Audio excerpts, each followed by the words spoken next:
I'm Josh Rine, licensed professional counselor, and this is what happens after you react, controlling the mental loop and stopping overthinking. You keep going back to it, not because you want to, but because it doesn't feel finished. The conversation has ended, the moment passed, nothing else is happening, but in your mind, it's still open. Still unresolved and still active. And you keep thinking, I just need to get over it, or I just need to move on. I just need closure. But it doesn't happen. It doesn't happen because you're waiting for closure to show up as a feeling. And that's not how it works. Closure is not something you feel.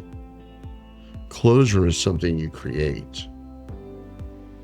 Most people think closure comes from time, understanding the other person, maybe even a better explanation. So they wait. They wait to feel better. They wait to understand it more. They wait for something magical to click. But while they're waiting, they remain in the loop. Because the loop keeps the situation open. Every time you replay it, you reactivate it. Every time you revisit, you restart. So even though the moment has ended, your mind keeps reopening it. Here's an example. You have a conversation and it doesn't go well. Later you think, that didn't feel right. And that moves to, I need to figure that out. And onward to, I just need to understand it better. And you go back again and again. And every time you go back, you delay closure. Not because you're doing something wrong, but because you're doing something incomplete. What closure actually is and what it's not. Closure is not understanding everything. Closure is deciding what to do with what happened. And that's the shift. Understanding keeps you in the loop. Decision moves you out of it. You can understand something completely and still feel stuck. Because understanding does not create movement, decision does. Closure is a decision, not a discovery. Instead of asking, why did this happen? You shift to, what am I going to do with this? That's where closure begins. Here's the structure for a 3-step closure process. Step 1, acknowledge the reality. What happened, happened. Not what should have happened, not what I wish happened, but the reality, what actually happened. Step 2, extract the adjustment.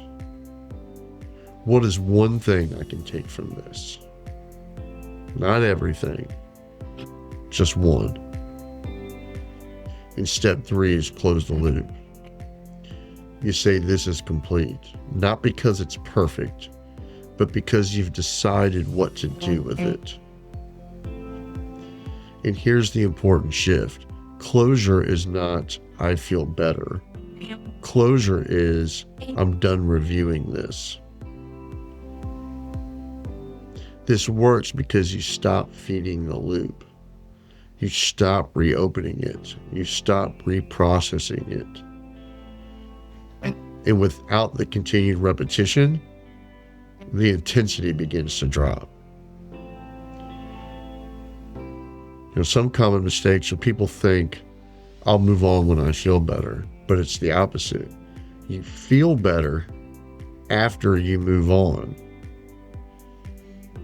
You don't wait for closure. You create it.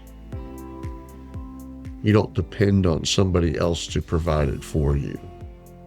You don't give them that type of power and control over your emotions and whether or not you feel complete.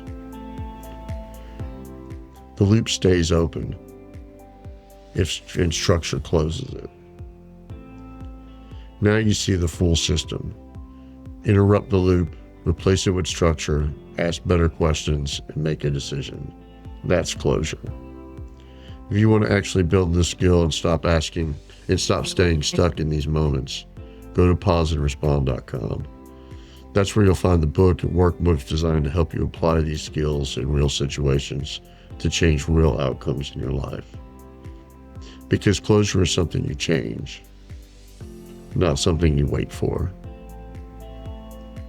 This is episode 10 of What Happens After You React, controlling the mental loop and stopping overthinking. If you're serious about gaining control after the moment, not just doing it, stay with the series. Because next, we break down how to apply this in real conversations, not just after them. Less reaction, more choices.